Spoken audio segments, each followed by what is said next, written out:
voted for them, Haitians, Venezuela. Enjoy going back to your country because you never were and never will be part of the American dream.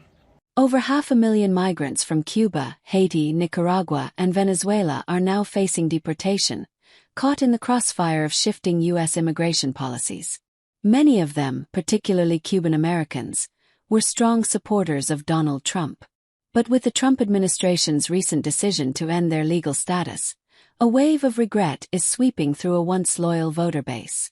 Is this the breaking point for Cuban American Republicans? Let's dive in. The Biden administration had introduced a parole program allowing migrants from these 4 countries to stay in the U.S. for up to 2 years, provided they passed background checks and secured a financial sponsor. The goal? To provide a legal pathway for those fleeing oppressive regimes, while also managing border security in an orderly way. But now, the Trump administration has abruptly ended these programs.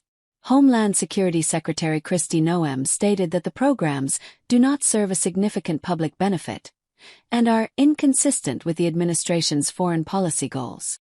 Effective April 24, those under the program must either leave voluntarily or face removal. So this message is for the Latinos who voted for Trump, more specifically the Cubanos. See, I told you. Now your asses are going to be sent back to your fucking country. You're going to lose all your businesses, livelihoods, all your friends, all because you thought you were light-skinned enough to go ahead and get a free fucking pass. How does it feel now, huh? To have somebody tell you that you don't belong here.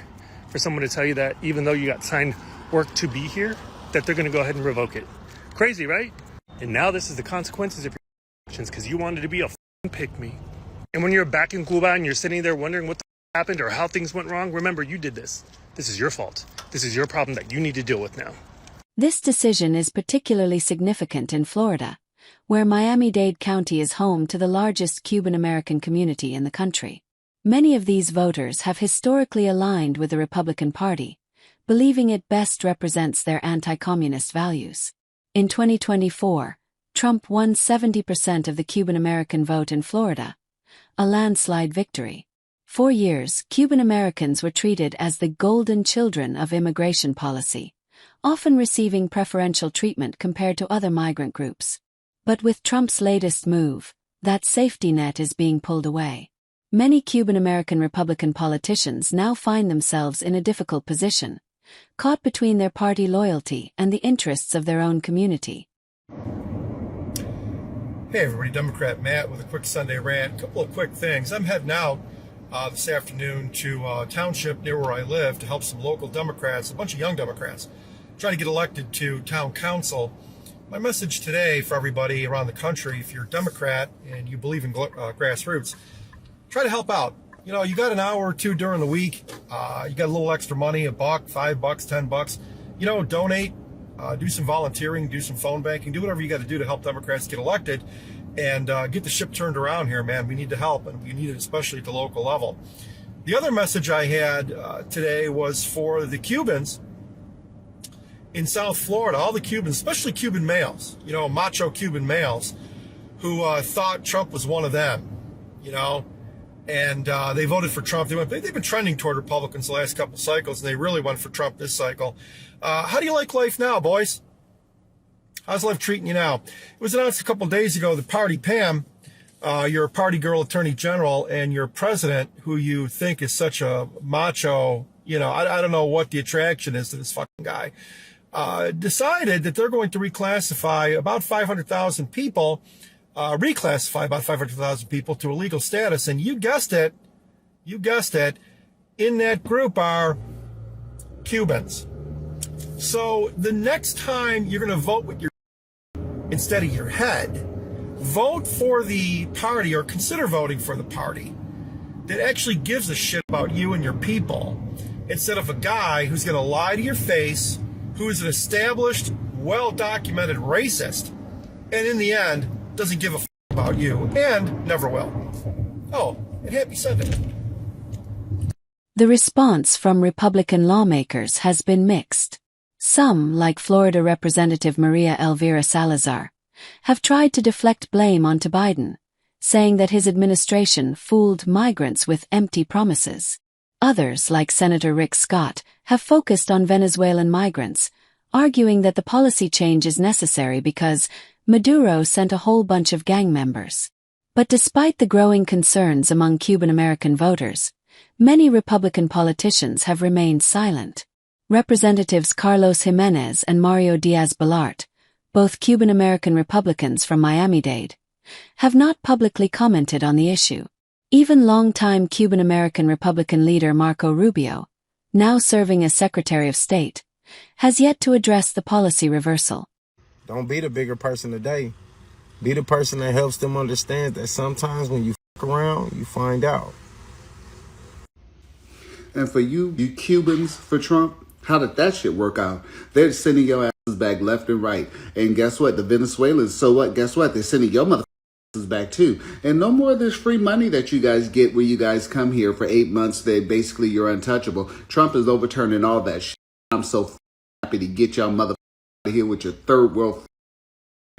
Take your ass back to your country. Oh, and by the way, if you're Cuban and you come here seeking asylum and you've been going back to Cuba visiting, got some shit for you too. Can't wait. I love it. You should have picked a nice black lady who was trying to help everybody. But no, who did you pick? You went and took we went and picked that white cracker, that red, orange, white cracker with that yellow hair. And he's going to do exactly to you what he said he was going to do. And all I can say is good for you. Out of here. If you're not part of the progress, get out. Now let's take a look at some reactions from Reddit users on this topic. To get a better sense of how this decision is affecting Cuban Americans, let's take a look at a post that has been circulating online. Many people are sharing their frustration and regret, and this particular post sums up the feelings of those who once supported Trump but now feel betrayed. Here's what it says. Thousands of legal Cuban immigrants are having their legal status revoked, so they could be sent back, where they will almost instantly be sent directly to prison for leaving and politically disagreeing with the regime. The Cubans for Trump organization is very angry. They just don't understand why he has, in their words, turned on us. One said, "We paid taxes and follow the law. We do it right, and we supported him. He was only supposed to go after criminals, and we are not criminals." Another said, "People will be in prison for life, and people will die. The United States offered protection, and now he is going to kill us. He lied to us and used us." A lot of them have been here for many years, following the process legally and doing everything right. They have had children, and those children are U.S. citizens. But unless they have somewhere to send them, the kids will go with them.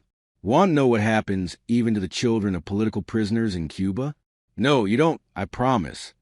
The Cubans for Trump group is regretting their decision to support him.